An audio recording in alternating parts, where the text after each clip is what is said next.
فأعوذ بالله من الشيطان الرجيم بسم الله الرحمن الرحيم لقد رضي الله عن المؤمنين إذ يبايعونك تحت الشجرة فعلم ما في قلوبهم فأنزل السكينة عليهم وأصابهم فتحا قريبا سبحان ربك رب العزة عما يصفون وسلام على المرسلين والحمد لله رب العالمين۔ درود شریف پڑھ لیجیے۔ اللہم صلی علی محمد وعلی آل محمد کما صلیت علی ابراہیم وعلی آل ابراہیم انک حمید مجید۔ اللہم بارک علی محمد وعلی آل محمد کما بارکت علی ابراہیم وعلی آل ابراہیم انک حمید مجید۔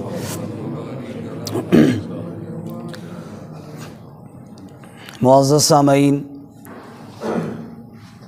سلسلہ وار سیرت النبی صلی اللہ علیہ وسلم کے دروس کا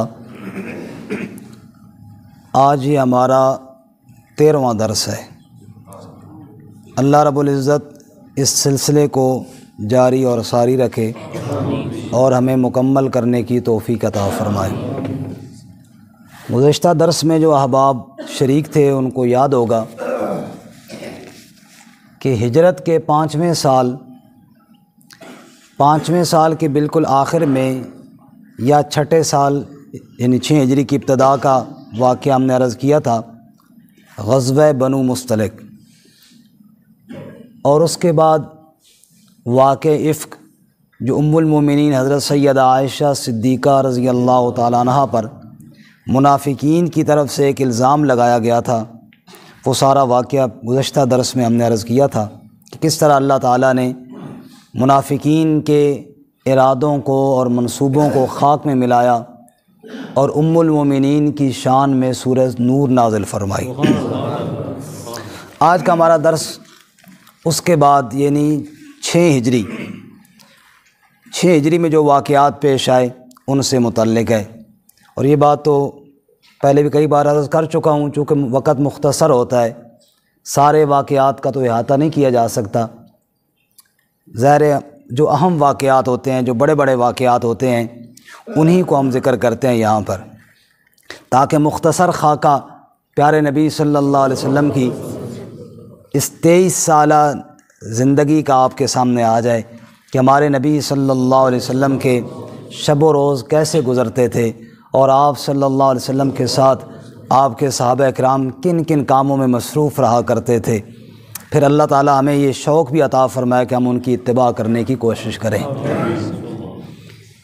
تو سامعین محترم، 6 ہجری میں سب سے اہم واقعہ جو آیا یہ صلح حدیبیہ کا واقعہ ہے، اور یہ وہ واقعہ ہے کہ ہم بچپن سے سکول کی نصاب میں بھی شامل تھا، وہاں بھی ہم پڑھتے آئے ہیں، سنتے آئے ہیں، آپ میں سے اکثر احباب کو پتہ بھی ہوگا، لیکن اس کا مطلب یہ نہیں ہے کہ دوبارہ شوق نہیں رہتا۔ پیارے نبی صلی اللہ علیہ وسلم کی پیاری زندگی کے حالات اگر آپ نے 100 دفعہ بھی سنے ہوں اور پھر بھی سنے تو انشاءاللہ ایک نئی لذت ہوگی ان کے اندر۔ جیسے آپ قرآن پاک کی آیات کو دیکھ لیجئے، بار بار پڑھتے ہیں، پڑھتے جاتے ہیں، پھر نئی لذت آتی ہے، نیا تازگی کے ساتھ سنتے ہیں۔ ایسے ہی رسول اللہ صلی اللہ علیہ وسلم کی مبارک زندگی، اس کے بھی حالات کے اندر ایک نئی تازگی ہے۔ صلح حدیبیہ کا واقعہ یوں پیش آیا کہ نبی صلی اللہ علیہ وسلم کو 5 سال تو ہو گئے تھے ہجرت کے بعد مدینہ منورہ میں۔ 5 سال کا عرصہ کوئی تھوڑا عرصہ نہیں ہے۔ مکہ مکرمہ تو آپ کا آبائی علاقہ تھا، آبائی آپ کا گاؤں تھا، آبائی آپ کا شہر تھا۔ وہاں سے اللہ کے نبی صلی اللہ علیہ وسلم ہجرت کیے ہوئے 5 سال ہو گئے۔ ظاہر بات ہے مکہ اپنا آبائی گاؤں بھی تھا اور اس کے اندر اللہ تعالیٰ کا گھر بھی تھا۔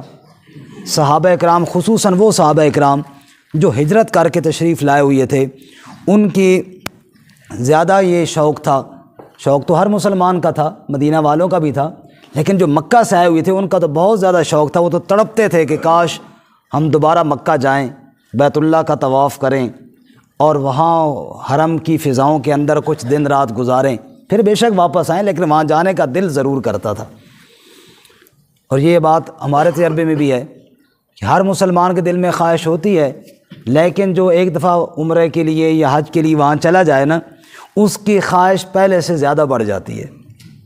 ایسے ہوتا ہے کہ نہیں؟ جو حضرات گئے ہیں ان کو تجربہ ہوگا کہ پہلے کی بنسبت بیت اللہ کی زیارت کے بعد، طواف کے بعد، وہ جذبہ، وہ جوش، وہ اور زیادہ ہو جاتا ہے۔ اللہ ہم سب کو بار بار حاضری نصیب فرمائے۔ اب صحابہ کرام نے تو وہاں زندگی گزاری ہوئی تھی، ان کے دل میں بڑی خواہش اور یہ بڑی تمنا ہوتی تھی، کاش پھر ہم جاتے، پھر طواف کرتے۔ اللہ کے نبی صلی اللہ علیہ وسلم کو خواب آیا اسی 6 ہجری میں، اور خواب میں یہ دیکھا کہ میں اپنے صحابہ کے ساتھ مکہ گیا ہوں، وہاں ہم نے طواف کیا ہے، عمرہ ادا کیا ہے، اور طواف سے فارغ ہونے کے بعد جیسے بعض ساتھی حلق کراتے ہیں، بعض قصر کراتے ہیں، ایسے ہی میرے صحابہ میں سے کوئی حلق کرا رہے ہیں، یعنی سر منڈوا رہے ہیں، اور کچھ بال کٹوا رہے ہیں۔ آپ صلی اللہ علیہ وسلم کو یہ خواب میں دکھایا گیا، اور یہ بات آپ سب جانتے ہیں کہ نبی کا خواب ہمارے خواب جیسا نہیں ہوتا۔ ہمارے خواب میں تو پتہ نہیں کیا سے کیا ہوتا رہتا ہے، کہاں کہاں بھٹکتے رہتے ہیں، لیکن اللہ کے جو نبی ہوتے ہیں نا جی، ان کا خواب اللہ کی طرف سے وہی ہوتا ہے۔ یہ تو قرآن میں بھی ہے کہ ابراہیم علیہ السلام کو خواب کے اندر اپنے بیٹے کے ذبح کرنے کا حکم ملا تھا، خواب میں۔ ہم میں سے کسی کو یہ حکم ملے تو عمل کرنا بھی ضروری نہیں، خیر ہم تو کرتے بھی نہیں ہیں، لیکن اگر مل بھی جائے تو ضروری کوئی نہیں، کیونکہ ہمارے خواب کی کیا حیثیت ہے۔ لیکن اللہ کے نبی صلی اللہ علیہ وسلم کو جو خواب آئے وہ عام خوابوں کی طرح نہیں، وہ تو اللہ کی طرف سے وہی ہوتا ہے۔ اب رسول اللہ صلی اللہ علیہ وسلم نے یہ خواب دیکھا تو آپ صلی اللہ علیہ وسلم کا یہ معمول تھا کہ فجر کی نماز کے بعد دوستوں سے پوچھتے تھے کسی نے کوئی اہم خواب تو نہیں دیکھا۔ یہ بات خواب کی آئی تو تھوڑی سی یہ بات بھی ذہن میں رہے۔ علماء فرماتے ہیں خواب کی 3 قسمیں ہیں۔ کتنی قسمیں ہیں جی؟ 3۔ ایک تو وہ خواب ہے جو آدمی دن کو کرے وہی چیز رات کو خواب میں دیکھے۔ مثال کے طور پہ اگر کوئی دفتر میں جاتا ہے تو خواب میں دیکھتا ہے کہ اسی دفتر میں بیٹھا ہوا ہے، لوگ آ رہے ہیں، جو دن میں کام کرتا ہے۔ دکاندار دیکھتا ہے میں دکان میں بیٹھا ہوں، یا جو جس کا مشغلہ ہے، جو کام دن میں کرتا ہے بالکل وہی سیم خواب میں دیکھے۔ علماء فرماتے ہیں اس کی کوئی تعبیر نہیں ہے، یہ بس وہی دن کے حالات متشکل ہو کر رات کو سامنے آ گئے، یہ کوئی تعبیر نہیں ہے اس کی، بس وہی دن کے حالات جو تھے وہ دماغ میں گھوم رہے تھے، بس وہی خواب میں دکھا دیے گئے۔ دوسری خواب وہ ہوتی ہے جو شیطان کی طرف سے ہوتی ہے، جس کو حلم کہتے ہیں۔ اس میں انسان ڈر جاتا ہے، کوئی خوفناک چیز دیکھتا ہے، کبھی دیکھتا ہے سانپ پیچھے لگا ہے، کبھی کوئی درندہ پیچھے لگا ہے، کبھی کوئی اور ایسی ہولناک کیفیت دیکھتا ہے، اور بعض دفعہ انسان کی جب آنکھ کھلتی ہے پسینہ پسینہ بھی ہو جاتا ہے۔ ایسے ہوتا ہے نہیں ہوتا؟ یہ والے جو خواب ہیں یہ شیطان کی طرف سے ہیں۔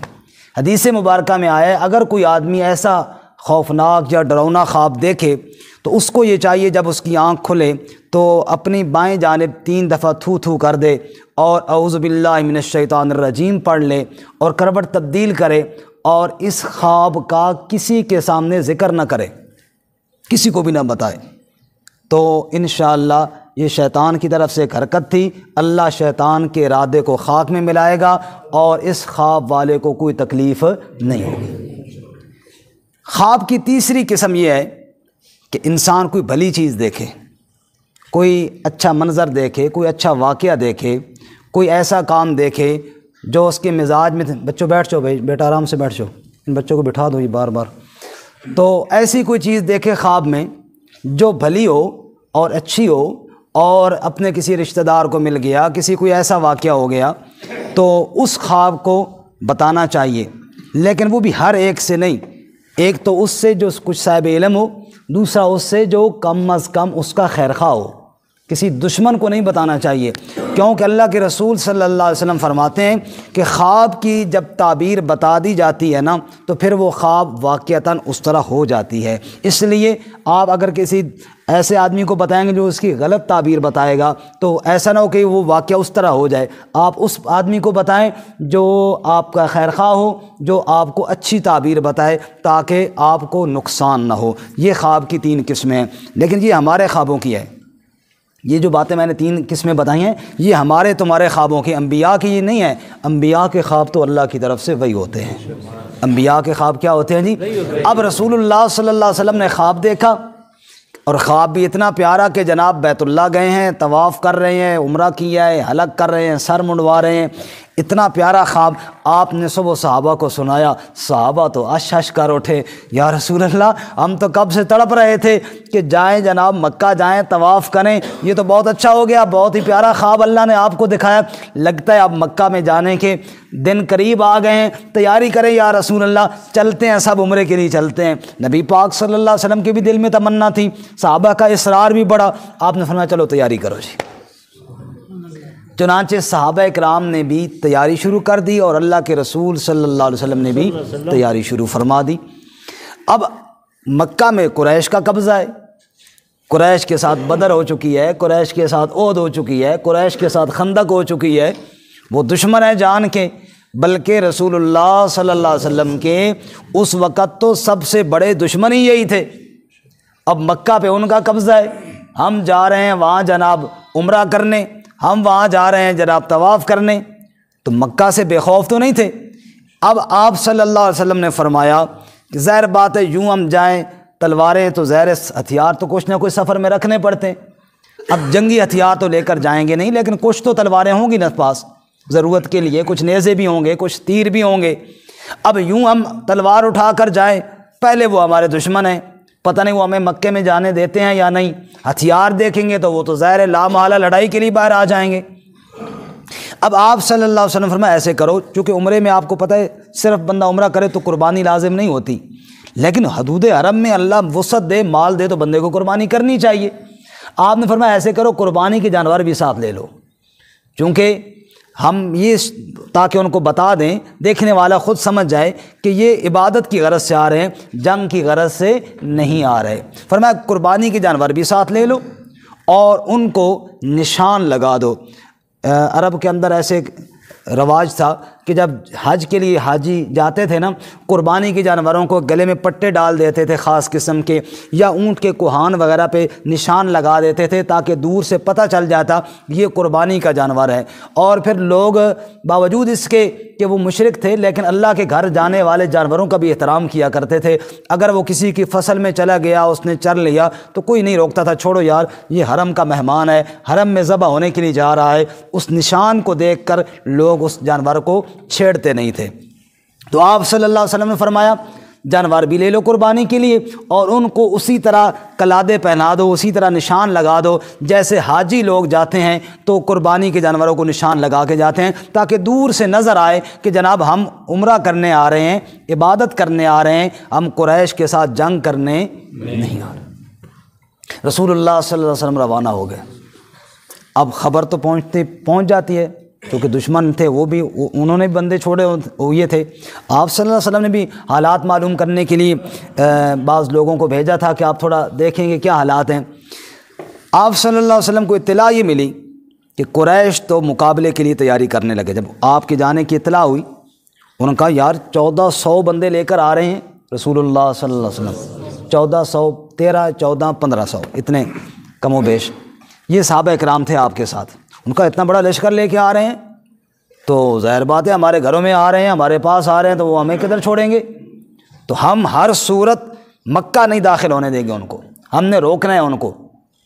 اور اس روکنے کے لیے انہوں نے ایک اور ترتیب یہ بنائی کہ خالد بن ولید رضی اللہ تعالیٰ عنہ، جو بعد میں تو پھر اسلام کے بہت بڑے سپاہی بنے، دیکھ اس وقت مسلمان نہیں تھے، خالد بن ولید رضی اللہ تعالیٰ عنہ کو 200 بندے کا قافلہ دے کر بھیجا کہ آپ جائیں مکہ کے راستے میں اور وہاں جا کے لڑیں ان سے، اور وہاں سے گویا کہ راستہ بند کریں اور راستے سے ان کو واپس مسلمانوں کو پلٹائیں تاکہ مکہ کی طرف وہ نہ بڑھ سکیں۔ خیر رسول اللہ صلی اللہ علیہ وسلم کی طرف سے جو آدمی حالات معلوم کرنے، جاسوسی کرنے گیا ہوا تھا، اس نے آ کر اطلاع دی کہ یا رسول اللہ راستے میں تو خالد بن ولید لشکر لے کر کھڑا ہوا ہے اور مکہ کا راستہ تو بند کیا ہوا ہے۔ آپ صلی اللہ علیہ وسلم نے راستہ بدل لیا، کیونکہ جنگ مقصد نہیں تھی، لڑائی مقصد نہیں تھا، عمرہ مقصد تھا۔ آپ نے راہ چینج کر لیا، دوسرے راستے سے آپ تشریف لے گئے، یہاں تک کہ مکہ کے قریب جا پہنچے اور حدیبیہ کے مقام پر جہاں ایک کنواں تھا وہاں آپ صلی اللہ علیہ وسلم نے پڑاؤ ڈالا، کنواں تھا یا تالاب تھا، وہاں آپ صلی اللہ علیہ وسلم نے پڑاؤ ڈالا۔ اب جناب وہاں بلکہ پڑاؤ ڈالنے سے پہلے ہوا یوں کہ آپ کی جو اونٹنی تھی نا، قصوا بھی اس کو کہتے ہیں، قصوا بھی کہتے ہیں، یہ وہاں جا کر رک گئی، بڑا ہانکنے کی کوشش کی لیکن نہ چلتی، اور مکہ کی طرف تو بالکل ایک قدم بھی نہ اٹھاتی، اور مکہ کے علاوہ اگر اور سمت پر رخ کیا جاتا پھر چل پڑتی۔ صحابہ نے کہا قصوا اڑ گئی ہے، اس نے ضد لگا لی ہے۔ اللہ کے نبی نے فرمایا نہیں، یہ اڑتی نہیں ہے، یہ ضد نہیں لگاتی، یہ اللہ کے امر کی تابع ہوتی ہے، رب نے اس کو روک دیا ہے، لہذا ادھر ہی پڑاؤ ڈالو۔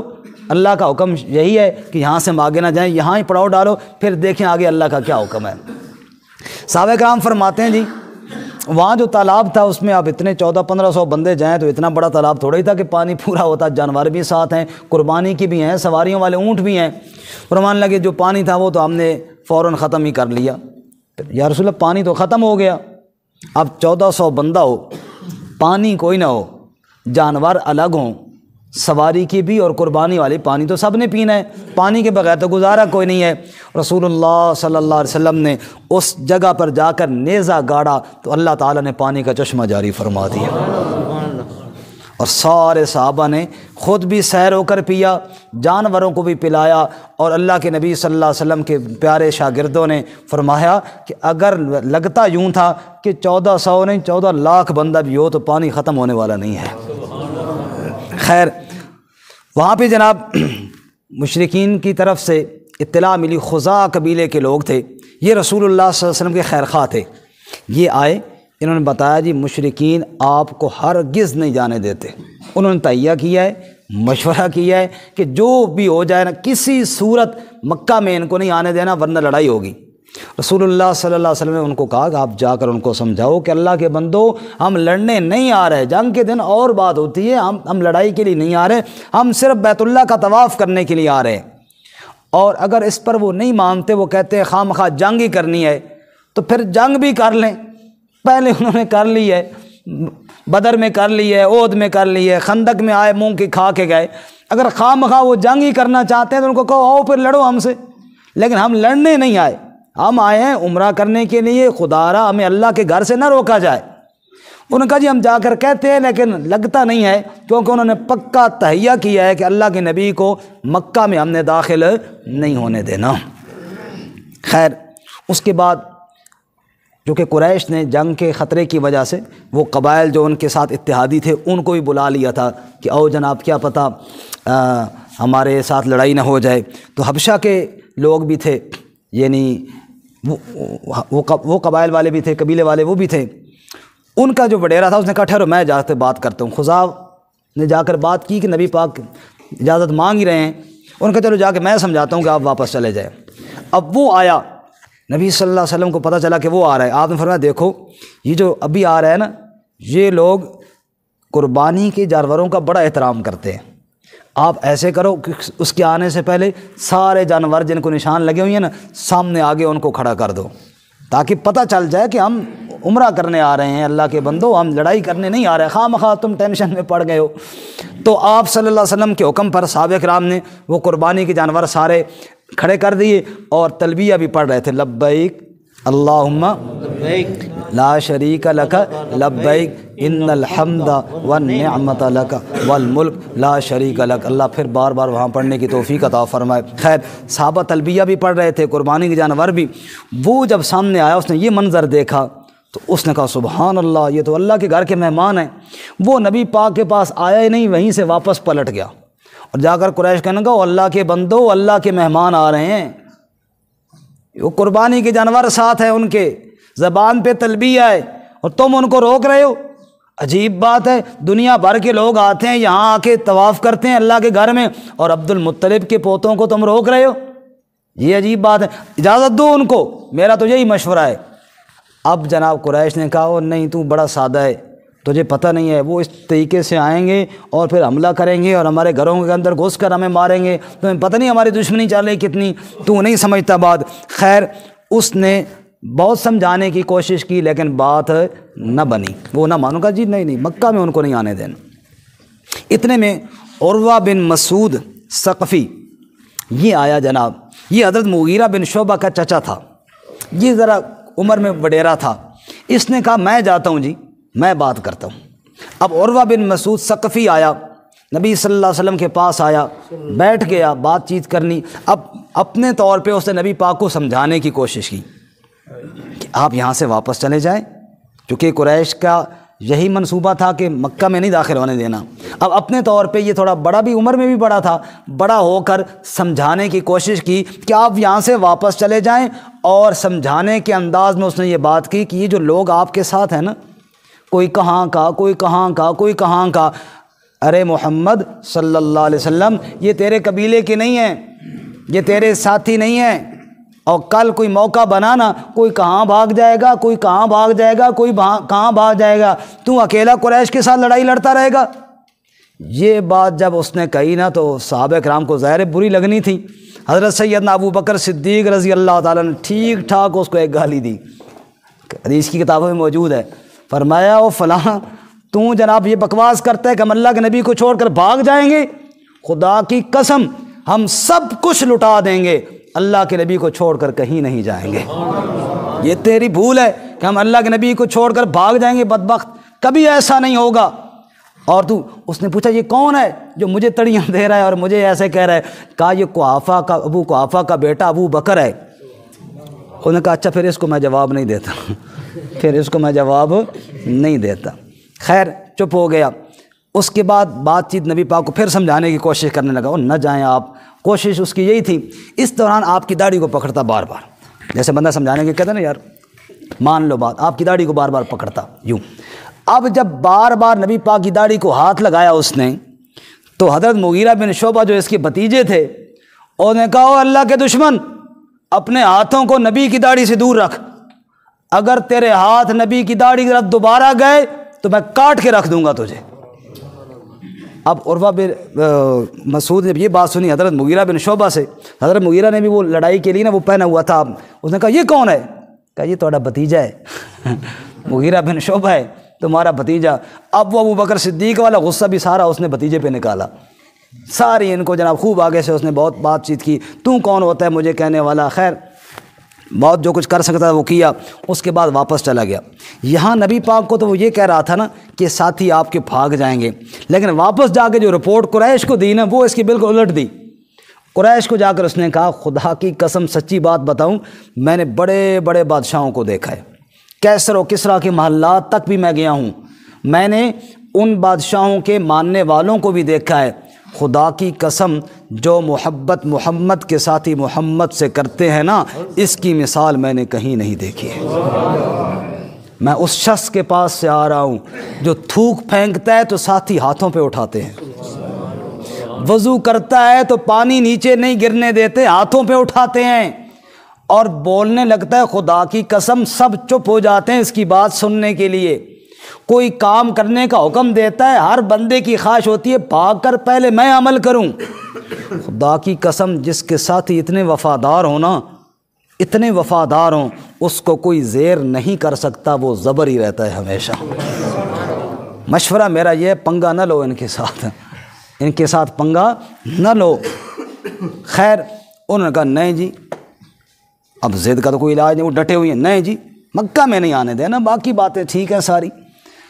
اب جب نبی پاک صلی اللہ علیہ وسلم نے دیکھا کہ یار بات نہیں بن رہی، تو آپ نے یہ فیصلہ کیا کہ ایک بندہ اپنے میں سے بھیجوں ان کے پاس، ہمارا ساتھی وہاں جائے، قاصد بن کر جائے، جو کہے اللہ کے بندو لڑائی ہوگی میدان میں ہوگی، حرم میں نہیں ہوگی، مکہ میں نہیں ہوگی، کعبہ کے سائے میں نہیں ہوگی، ہم عمرے کے لیے آئے، ہمیں روکو مت۔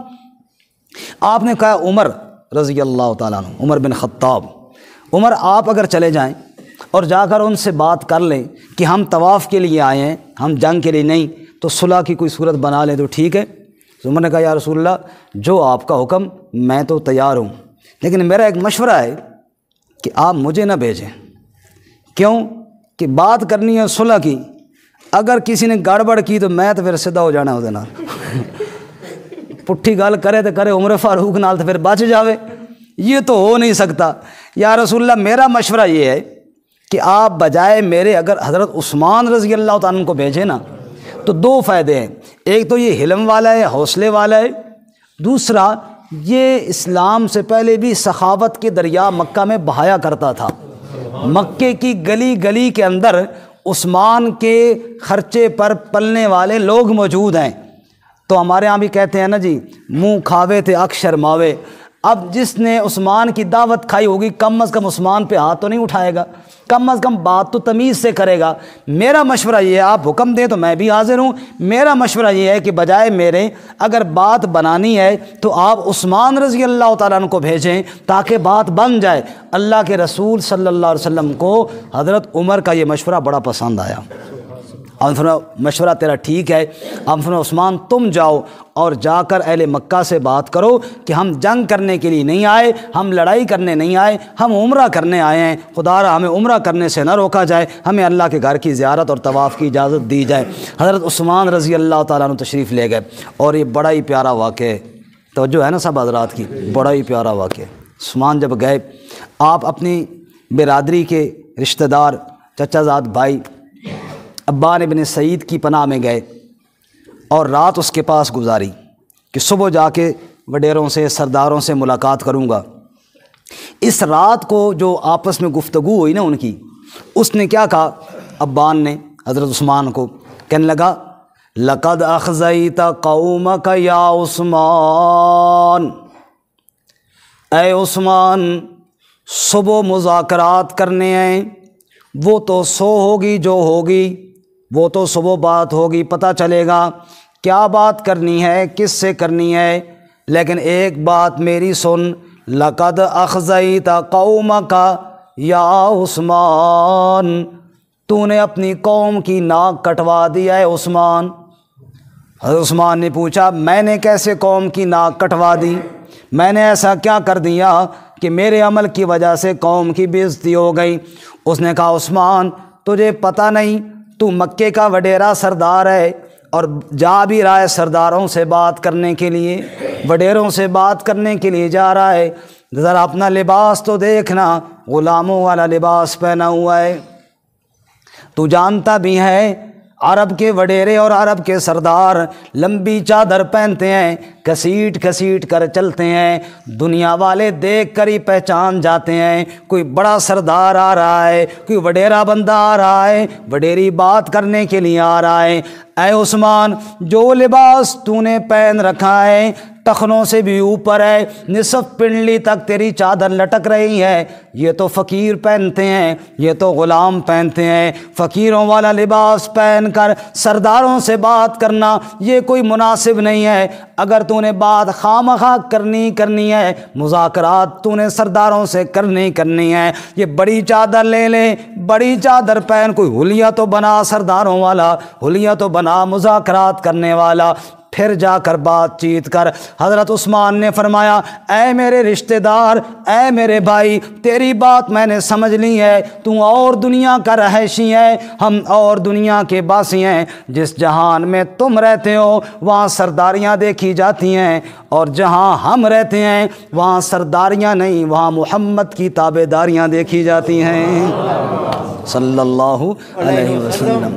محمد کی غلامی ہے شرط آزاد ہونے کی، خدا کے دامن توحید میں آباد ہونے کی۔ ہم نے تو ایمان سیکھا ہی محمد صلی اللہ علیہ وسلم کی غلامی کے اندر ہے۔ اللہ کے نبی صلی اللہ علیہ وسلم کی چادر مبارک ٹخنوں سے اوپر ہوتی ہے۔ عثمان ساری کائنات کو تو چھوڑ سکتا ہے، اپنے پیارے آقا کی ادا کو عثمان نہیں چھوڑ سکتا۔ اس لیے میں نبی پاک صلی اللہ علیہ وسلم کا غلام اور قاصد بن کے آیا ہوں، نبی پاک صلی اللہ علیہ وسلم کا پیغام لے کر آیا ہوں۔ لباس اور حلیہ بھی وہی بناؤں گا جو میرے آقا کا لباس اور میرے آقا کا حلیہ ہے۔ تو حلیے میرے کو تبدیل نہ کروا، چادر میری تبدیل نہ کروا، یہ نہ بتا کہ کیسے حلیے میں جانا ہے۔ ہم محمد کے غلام ہیں، محمد کی غلامی والے حلیے میں جا کر بات کرنا چاہتے ہیں۔ سبحان اللہ، پھر کہو سبحان اللہ۔ صبح سویرے گئے، اسی لباس میں گئے، جا کر مذاکرات ہوئے، جا کر سرداروں سے بات چیت ہوئی اور کہا میں محمد کریم صلی اللہ علیہ وسلم کا قاصد اور غلام بن کر آیا ہوں۔ اللہ کے نبی کہہ رہے ہیں جنگ باہر میدانوں میں ہوتی ہے، بیت اللہ اور مسجد حرام میں تو نہیں ہوتی۔ ہم جنگ کے لیے نہیں آئے، قربانی کے جانور ساتھ لے کر آئے ہیں، عمرہ کریں گے، جانور ذبح کر کے واپس چلے جائیں گے، جنگ کرنے نہیں آئے، ہمیں اجازت دی جائے تاکہ ہم طواف کر لیں بیت اللہ کا، عمرہ کرنے آئے ہیں۔ انہوں نے کہا ٹھہر جاؤ عثمان، ٹھہر جاؤ، مذاکرات کرتے ہیں۔ ادھر عثمان رضی اللہ تعالیٰ عنہ ٹھہر گئے ایک گھر کے اندر، ادھر مذاکرات، وہ آپس کے اندر مشورے کر رہے کیا کرنا چاہیے۔ واپس پلٹ کر پھر یہی کہنے لگے نہیں عثمان، ہماری طرف سے اجازت نہیں ہے، اگر تو طواف کرنا چاہے، بیت اللہ سامنے ہے، تو طواف کرنا چاہے، احرام بھی تو نے باندھا ہوا ہے، چادریں باندھ کر آیا ہے، جا تجھے اجازت ہے طواف کر لیں، لیکن نبی پاک اور باقی صحابہ کو اجازت نہیں دیتے۔ قربان جائیں عثمان کے جذبہ عقیدت اور محبت پر، کہنے لگے اگر اللہ کے نبی کو طواف کی اجازت نہیں ہے پھر عثمان بھی طواف نہیں کرتا، جاؤ میں بھی واپس جاتا ہوں۔ شیخ سعدی نے تڑپ کر اس جواب کو یوں نقل کیا، طواف حرم بے رسول خدا، نباشد بر پیروا نشروا، طواف کروں نبی پاک کے بغیر کروں ایسا ممکن نہیں ہے۔ ہم نے تو کلمہ پڑھ کر یہ وعدہ کیا ہے امتی وہیں سے گزرے گا جہاں سے قدم محمد کریم کے لگے ہوئے ہوں گے صلی اللہ علیہ وسلم، اس لیے میں نہیں طواف کرتا۔ اللہ، بندہ یہاں سے جائے، جدے اترے ایئرپورٹ پہ، پھر مکہ جائے۔ جو حضرات گئے ذرا ایک منٹ کے لیے سوچے نا، جب آپ کو سامان ہوٹل میں رکھنے کے لیے جاتے ہیں وہ کہہ رہے ہوتے ہیں بے شک تھوڑا آرام کر لو جی، سستا لو جی، بعد میں چلے جائیں، لیکن دل کیا کہتا ہے چھوڑو یار سامان بھی ادھر ہی گلی میں پھینکوں، پہلے جا کے کعبہ تو دیکھوں۔ ہم جیسا گناہ گار بندہ وہ اتنا شوق لے کر جاتا ہے کہ پہلے کعبہ دیکھوں۔ عثمان کا کتنا شوق ہوگا، اس کا تو ایمان کتنا، اور پھر مکہ میں رہ کے جانے والا، اور کتنی تڑپ ہوگی، کعبہ سامنے، جاؤ طواف کرو، کہا پہلے نبی پاک کو اجازت دو۔ محبت ہو تو ایسی ہو نا، اللہ کے نبی کو اجازت نہیں پھر میں بھی نہیں کرتا۔ خیر عثمان چونکہ دیر لگ گئی، آج کل پرسوں ادھر ہی رہ گئے، ادھر صحابہ کرام پریشان، نبی پاک پریشان، یہ کیا ہو گیا۔ خبر یہ مشہور ہوئی، کہنے والوں نے کہنا شروع کر دیا شاید عثمان کو شہید کر دیا۔ ظاہر ہے وہ بفرے ہوئے تھے، وہ جناب جنگ کے لیے تیار تھے، عثمان جو ہتھے چڑھا انہوں نے مار دیا ہوگا، عثمان کو شہید کر دیا ہوگا۔ حضرت عثمان رضی اللہ تعالیٰ عنہ کی شہادت کی خبر حدیبیہ پہنچی، اب صحابہ کرام تک بھی پہنچی، صحابہ بھی دکھی ہوئے، نبی پاک صلی اللہ علیہ وسلم بھی دکھی ہوئے، کیونکہ عالم الغیب کون ہے جی؟ عالم الغیب تو اللہ کی ذات ہے، ابھی اللہ نے بتایا کوئی نہیں، خبر یہ پہنچ گئی کہ جب عثمان شہید ہو گئے آپ کو بھی دکھ ہوا۔ ایک ساتھی نے یہ کہا بھی طوبیٰ لعثمان، عثمان کو مبارکباد ہو۔ آپ نے کہا کیوں مبارکبادیں دے رہا ہے؟ کہ یا رسول اللہ سننے میں آیا شہید کر دیا گیا عثمان، اگر شہید ہو گیا جنت کے مزے لے رہا ہوگا، اور اگر شہید نہ ہوا طواف کے مزے لوٹ رہا ہوگا۔ مکہ کے اندر جو پہنچ گیا ہے، اللہ کے نبی نے فرمایا اگر جنت میں پہنچ گیا تو اپنی بات الگ بات ہے، لیکن اگر مکہ میں ہوا میرے بغیر عثمان طواف نہیں کرے گا۔ آپ کو بھی یقین تھا، آپ کو بھی یقین تھا نا۔ خیر پھر آپ صلی اللہ علیہ وسلم نے فرمایا اچھا اگر یہ بات ہے نا جی، قاصد کا قتل تو کسی مذہب میں کسی علاقے میں جائز نہیں ہے، انہوں نے قاصد کو قتل کر دیا، آؤ پھر میرے ہاتھ پر بیعت کرو، جب تک عثمان کا بدلہ نہیں لیں گے واپس ہم بھی نہیں جائیں گے۔ کیکر کے درخت کے نیچے آپ بیٹھے جی، جو میں نے شروع میں آیت پڑھی جس کو بیعت رضوان کہتے ہیں، آپ نے کہا آؤ میرے ہاتھ پر ہاتھ رکھ کر بیعت کرو۔ توجہ کرنا ہے، توجہ سب حضرات کی۔ اللہ کے نبی نے ہاتھ بڑھایا، صحابہ اوپر ہاتھ رکھ رہے ہیں بیعت کے لیے، اور یہ بیعت موت کی بیعت ہے، جان دے دیں گے واپس نہیں پلٹیں گے۔ صحابہ اکرام ہاتھ رکھ کے نبی کے ہاتھ پر بیعت کر رہے ہیں۔ اللہ نے قرآن کے اندر نقشہ بیان کیا، لَقَدْ رَضِيَ اللَّهُ عَنِ الْمُؤْمِنِينَ إِذْ يُبَايِعُونَكَ تحت الشجرة فعلم ما في قلوبهم فأنزل السكينة عليهم وأصابهم فتحا قريبا۔ سبحان اللہ۔ اللہ کریم نے فرمایا لقد رضی اللہ عن المؤمنین، اے میرے پاک پیغمبر، کیکر کے درخت کے نیچے جب آپ تشریف فرما تھے، آپ کے ہاتھ پر آپ کے صحابہ ہاتھ رکھ کر بیعت کر رہے تھے، میں اللہ قسم کھا کر کہتا ہوں جو جو آپ کے ہاتھ پر بیعت کر رہے تھے میں اللہ سب سے راضی ہو گیا ہوں۔ اور پھر آگے اللہ نے کیا فرمایا، ان الذین یبایعونک انما یبایعون اللہ، میرے پیغمبر جو تیرے ساتھ بیعت کر رہے تھے وہ در حقیقت اللہ کے ساتھ بیعت کر رہے تھے۔ یا اللہ تیرے ساتھ کیسے بیعت ہو رہی تھی؟ فرمایا ید اللہ فوق ایدیہم، میرے پیغمبر نیچے ہاتھ تیرا تھا تو اوپر ہاتھ تیرے رب کا تھا۔ سبحان اللہ، اس کو کہتے ہیں بیعت رضوان۔ کیا کہتے ہیں جی؟ بیعت رضوان۔ اب بیعت ہو گئی، سارے صحابہ نے کر لی۔ بیعت کیوں ہوئی تھی؟ حضرت عثمان کی شہادت کی خبر کی وجہ سے ہوئی تھی، لیکن نبی پاک کی حضرت عثمان سے محبت، آپ نے فرمایا کاش میرا عثمان بھی آج ہوتا، اللہ رضا کا اعلان کر رہے ہیں، کاش وہ بھی بیعت کے اندر شریک ہوتا۔ پھر آپ نے فرمایا او میرے صحابہ دیکھو میری جانب، یہ دایاں ہاتھ تو میرا ہاتھ ہے اور یہ بایاں ہاتھ میرے عثمان کا ہاتھ ہے۔ آپ نے اپنا دایاں ہاتھ نیچے رکھا، اوپر اپنا بایاں ہاتھ رکھا اور کہا اللہ تو بھی گواہ ہو جا، صحابہ تم بھی گواہ ہو جاؤ، یہ بیعت میرے عثمان کی طرف سے بھی ہو گئی ہے۔ سبحان اللہ۔ حضرت عثمان فرماتے تھے میرے لیے اس سے بڑی کیا فخر کی بات تھی کہ نبی پاک نے اپنا ہاتھ میرا ہاتھ قرار دے دیا۔ اور صحابہ کرام کے سامنے جب حضرت عثمان یہ کہتے تھے نا، توجہ ہے، ایک ہوتا ہے دایاں ہاتھ، ایک ہوتا ہے بایاں ہاتھ، زیادہ شان کس کی ہوتی ہے؟ دائیں کی۔ نبی پاک نے بایاں ہاتھ حضرت عثمان کا بنایا تھا نا۔ حضرت عثمان کہتے تھے لوگوں اگر بیعت میں ہوتا تو میں اپنا دایاں ہاتھ رکھتا نا نبی کے ہاتھ پر، نبی پاک نے بایاں ہاتھ میرا ہاتھ قرار دیا، خدا کی قسم میرے جیسے دائیں کئی جمع ہو جائیں، نبی کے بائیں ہاتھ کی شان کا مقابلہ تو نہیں ہو سکتا نا۔ سبحان اللہ۔ نبی پاک نے بایاں ہاتھ رکھ کر عثمان کا ہاتھ قرار دیا، بیعت ہو گئی۔ اب جب یہ بیعت کی خبر پہنچی نا مشرکین مکہ تک، تھوڑے یرک وہ بھی گئے، تھوڑے ڈر وہ بھی گئے۔ ہمارے یہاں مثال مشہور ہے، کسی نے ٹرکاؤ، ٹرک جائے تو واہ واہ ورنہ خود ٹرک جاؤ۔ انہوں نے کہا یار ہم نے تو بہت روکنے کی کوشش کی، اب جو بیعت ہو رہی ہے نا یہ تو وہ بھی جانتے تھے کہ پیچھے ہٹنے والے نہیں ہیں، اب جب بیعت ہو گئی ہے تو چھوڑیں گے وہ بھی ہمیں نہیں۔ انہوں نے کہا سہیل بن عمر سے کہا تم جاؤ اور کسی طریقے سے کوئی بات مناؤ، بات زد پکی ہے، مکہ میں تو نہیں آنے دینا لیکن کسی طریقے سے کوئی بات بناؤ۔ ہمارے پنجابی میں کہتے ہیں رسی سڑ گئی بٹ نہ نکلا ول نہ نکلا، یعنی ڈر اندر سے گئے لیکن ضد پہ اسی طرح قائم ہے۔ سہیل آئے، سہیل کا معنی سہولت والا، جو ہی سہیل آئے نبی پاک نے کہا سہیل آ رہے ہیں، لگتا ہے اب بات سہولت کی طرف جائے گی۔ آپ نے نام کی وجہ سے نا یوں فرمایا۔ خیر سہیل آئے، آپ صلی اللہ علیہ وسلم فرمایا دیکھو سہیل بات یہ ہے، ہم نے بیعت کر لی ہے، اگر لڑنا ہے تو اب ہم واپس ہم بھی نہیں جائیں گے، جان دے دیں گے، کٹ جائیں گے اور اللہ غلبہ دے گا اپنے نبی کو، یہ بھی آپ کو بتا دوں، ہم لڑائی کریں گے اگر آپ اسی پہ بضد ہیں تو، ورنہ بات پھر وہی ہے ہم جنگ کے لیے نہیں آئے، ہمیں طواف کرنے دیا جائے۔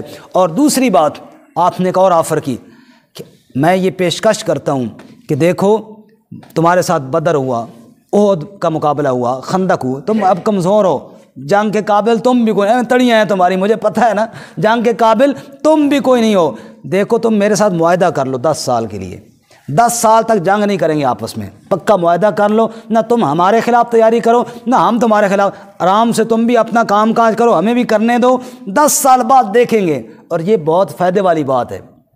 سہیل بھی سمجھ گیا کہ یہ تو بڑی زبردست بات ہے، انہوں نے کہا جی کرتے ہیں معاہدہ، یہ ہے صلح حدیبیہ، معاہدہ کرتے ہیں جی، تیار ہو گیا جی۔ آپ نے حضرت علی رضی اللہ تعالیٰ عنہ علی آؤ لکھو معاہدہ، لکھو بسم اللہ الرحمن الرحیم۔ سہیل نے کہا نہ بسم اللہ الرحمن الرحیم نہیں لکھنی، کیا لکھنا ہے جی؟ بسمک اللہم، وہ یہ حالت میں اللہ کا نام یوں لکھتے تھے۔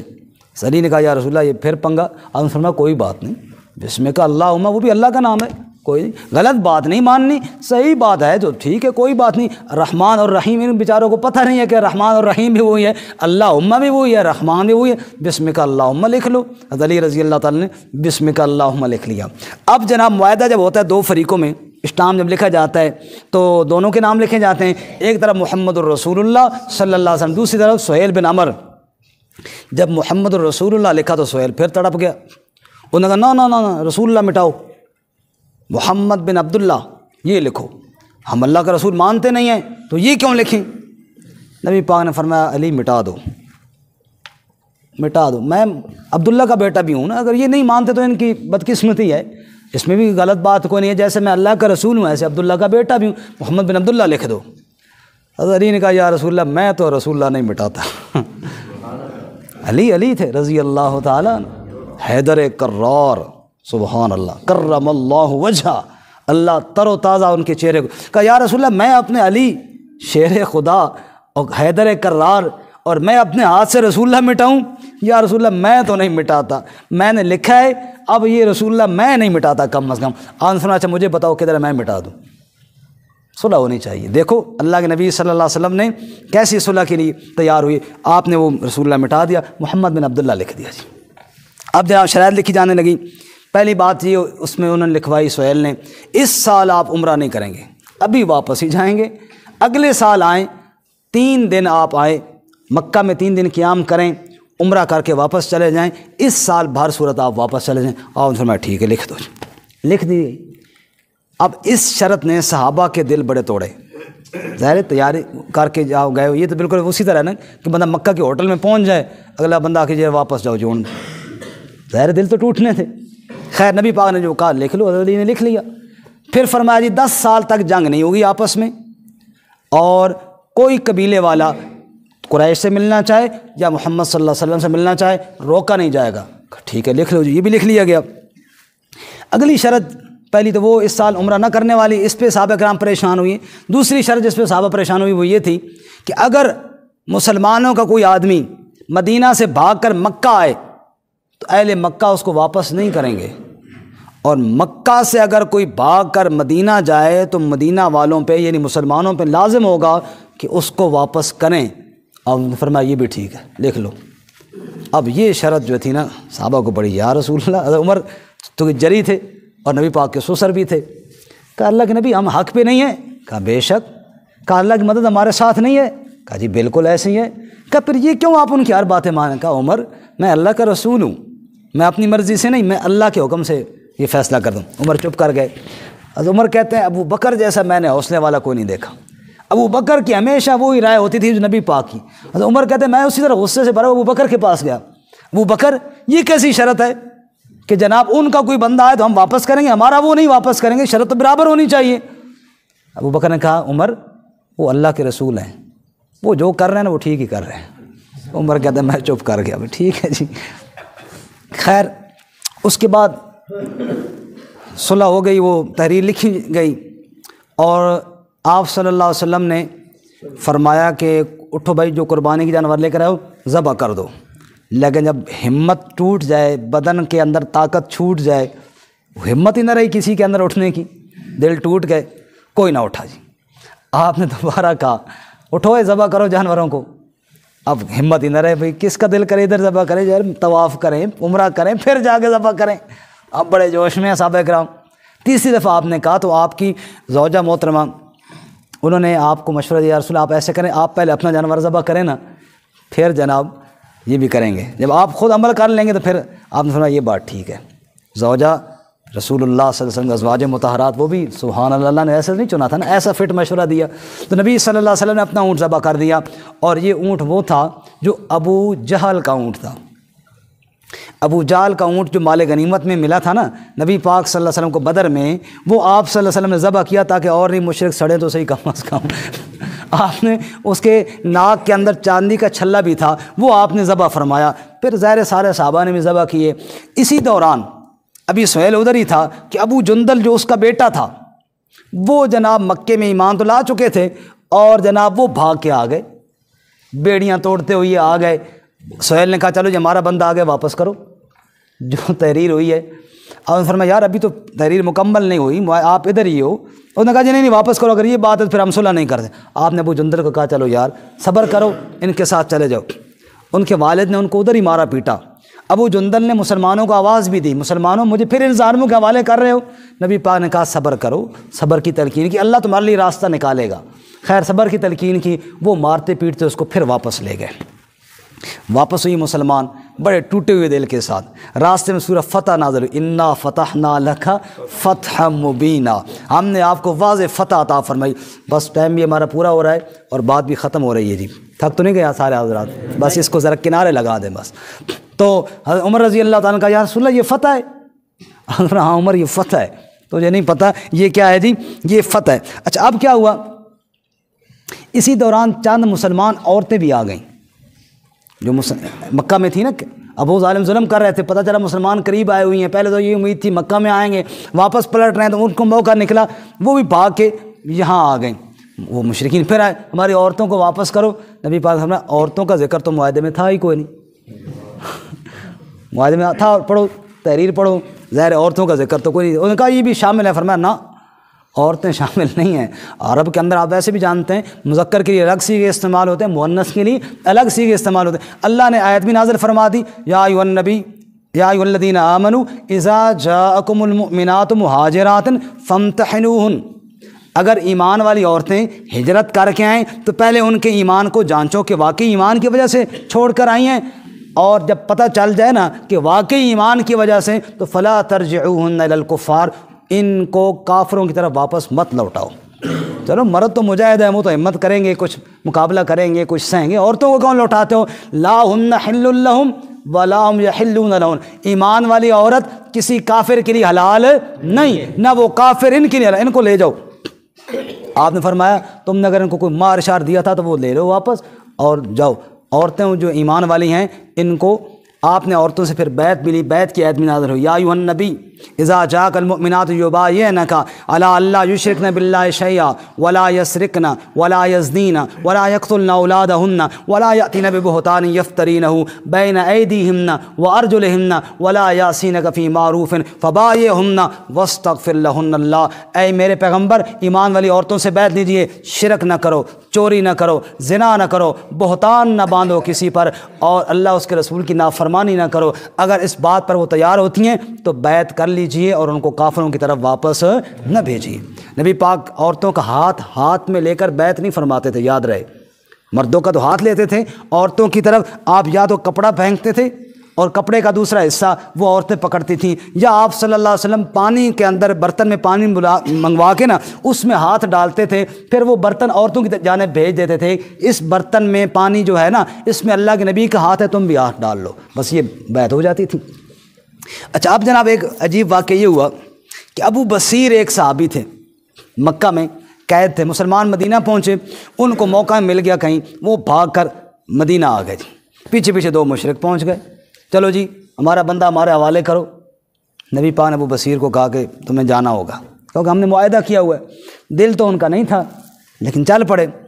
اب وہ دو، ابو بصیر اکیلا، راستے میں اب انہوں گرفتار کیے ہوئے، انہوں نے ہاتھ باندھے ہوئے ہیں ان کے، اس کی تلوار تھی مشرک کی، ابو بصیر کو اللہ نے ایسی جرت دی کہ کہیں وہ اس نے تلوار رکھی، انہوں نے تلوار باندھ ہوئی ہاتھوں کے ساتھ پکڑی، ایک کی تو گردن ادھر ہی اتار دی، دوسرا بھاگ گیا وہاں سے، ایک کو مشرک کو مار ڈالا ابو بصیر نے، دوسرا بھاگ گیا، بھاگ کر مدینے گیا، نبی پاک کہنے لگا جی تمہارے ساتھی نے ہمیں مار دیا ہے، فلاں بندے کو مار دیا اور مجھے بھی مارتا تھا، میں جان بچا کے، نبی پاک فرمایا یہ مارنے کا وعدہ تو ہمارا نہیں تھا، ہمارا تو یہ وعدہ تھا جو آئے گا تمہارے حوالے کر دے گا، تم دو تھے وہ اکیلا تھا، قابو کرنا تھا نا، اب یہ مجھے بتانے کا ہوا ہے۔ اتنے میں جہاں ابو بصیر مدینہ پہنچے، نبی پاک نے کہا ابو بصیر تجھے واپس جانا ہوگا، وہ سمجھے کہ نبی پاک کہیں پھر حوالے نہ کر دیں، وہ چپ کر کے کھسک گئے، ٹھیک ہے جی یا رسول اللہ میں جا رہا ہوں۔